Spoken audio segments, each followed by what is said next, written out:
நீங்க பஃப் கைக்கு லைன் மட்டும், பஃப் எனக்கு தூக்க வேண்டாம் லைன் மட்டும் இருக்கணும் அப்படின்னா நீங்க லைனா ஃபில்ட் மாதிரி நம்ம ஆல்ரெடி நார்மலா ஃபில்ட் கொடுப்போம்ல அந்த மாதிரி ஃபில்ட் மாதிரி வச்சு நீங்க ஒரு ஸ்டிச் போட்டுக்கிட்டீங்க அப்படின்னா இது பஃபா தூக்காது, பட் பார்க்க பஃப் கை மாதிரி கிரியேட் ஆகும்.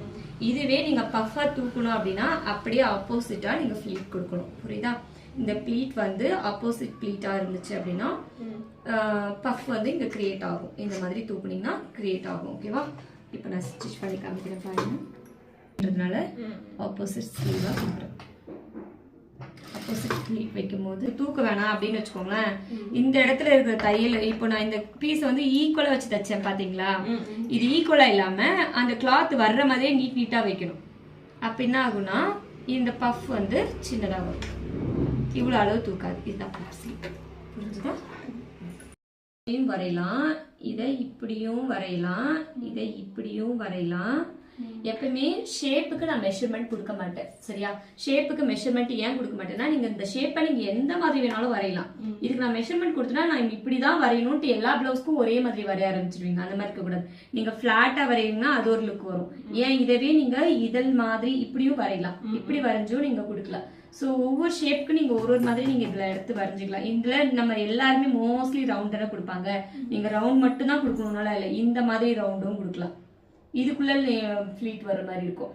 இல்ல இந்த மாதிரி இதழ் ஷேப் மாதிரி கொடுக்கலாம். இல்லைன்னா இந்த வேர்வல் ஷேப் மாதிரி இந்த மாதிரி வேர்வலா வரும். ஒரே ஷேப்பா வேர்வலா வரும்.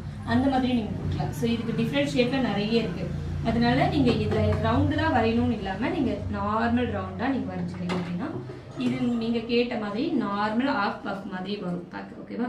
ஃபர்ஸ்ட் கட் பண்ணிடணும். கட் பண்ணிட்டு இந்த இடத்துக்கு என்ன பண்ணணும்னா பைப்பிங் கொடுக்கணும். இந்த இடத்துல பைப்பிங் கொடுக்கணும். பைப்பிங் கொடுத்துட்டு நம்ம இந்த ஃபில்ட் வச்சோம்ல அதே மாதிரி பாக்ஸா எடுத்துக்கணும். கிளாத் பாக்ஸா எடுத்து இந்த இடத்துக்கு ஏற்ற மாதிரி பாக்ஸா கிளாத் எடுத்து ஃபிளீட் வைக்கணும். நீங்க பஃபா வரணும்னா ஆப்போசிட் ஃபிளீட் வச்சுக்கோங்க. லைன்ஸ் மட்டும் வரணும்னா ஒரே நேரா வச்சு ஃபிளீட் எடுத்துக்கோங்க. எடுத்து இதுக்குள்ள இன்செட்ல வச்சு ஸ்டிச் பண்ணணும். இந்த இடத்துல பைப்பிங் வந்துடும்ல, இந்த இடத்துல நீங்க ஒரு தையல் போடணும். செஞ்சு காமிக்கிறேன்.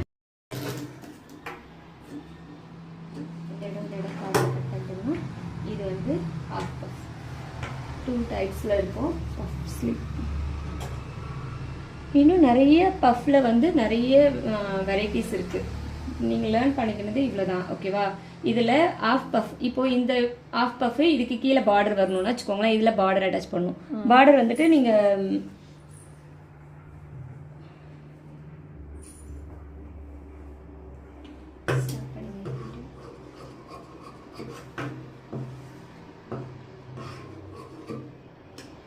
இப்போ இது ஒரு பார்டர்னு வச்சுக்கோங்களேன். பார்டர்